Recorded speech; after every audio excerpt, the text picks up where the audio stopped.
Hi, I'm Jessica and I work with KPMG. We are so proud to be involved with the KPMG Children's Book Awards this year and to help you with the very important task of being a junior juror. The book that we will be doing activities with today is Hope Against Hope by Sheena Wilkinson. What we're going to do today is we're going to do some baking, so we'll get started right now. The book Hope Against Hope is based in 1921 Ireland. So at that time Ireland was at war with Britain and a hard border was introduced between the North and the Republic of Ireland. So with this war, many families and communities were torn apart, as we can see with Holly running away to Helen's Hope Hostel up in Belfast, which is a hostel where young women can go to live and work. So this book is really interesting. It gives you a good insight about Ireland and the war between British and the Irish. So as we can see in the garden party, Catherine baked cakes for her community. So that's what we're going to do today, but we're going to bake some cookies. So to start the baking, I have preheated my oven to 200 degrees and then we'll go through just all the different ingredients we need. So here I have 150 grams of softened butter. I also have 225 grams of flour. Then I have 80 grams of brown sugar and 80 grams of granulated sugar. And then I have a bowl of chocolate chips. Obviously we need chocolate chip cookies. So what I actually did was I used one of the Easter eggs I had spare from Easter and crushed that up. You can use any chocolate you like. I often use dairy milk bars and crush them up.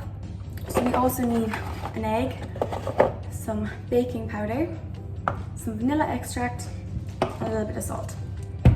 So you can get all these ingredients at your local shop. So as you know from the book, Polly's dad actually owned a shop. I'd like to know what your thoughts are on the boycott of the shop when Polly's brother Leon decided to join the British Army.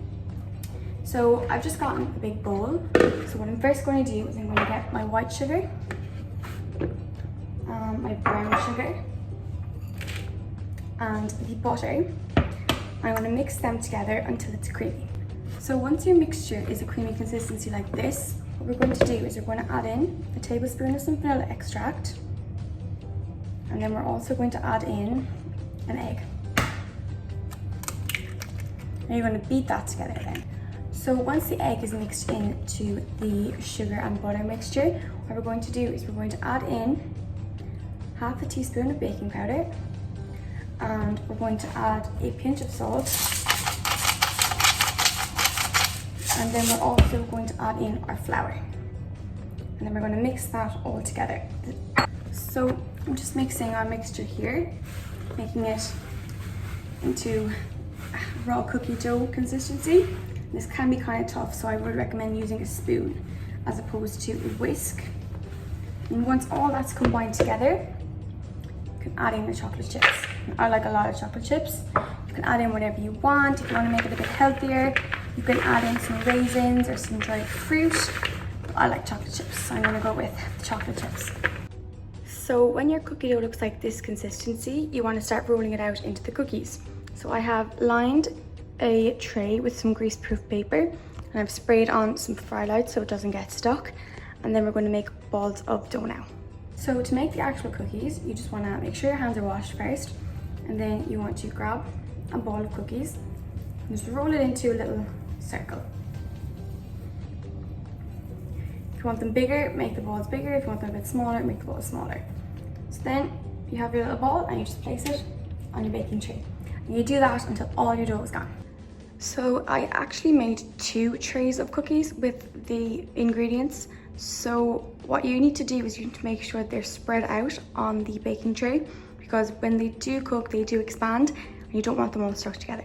So what I'm going to do now is I'm going to put this into the oven for 10 minutes and then they should be done. So I've just taken the cookies out of the oven and this is how they look. So you just want to leave them cool down for about 10 minutes before enjoying them. So I really hope that you enjoyed this activity, whether you do it at home with your family or whether you do it at school with your classmates. And I just want to wish you the best of luck with your decision as junior jury. Thanks so much.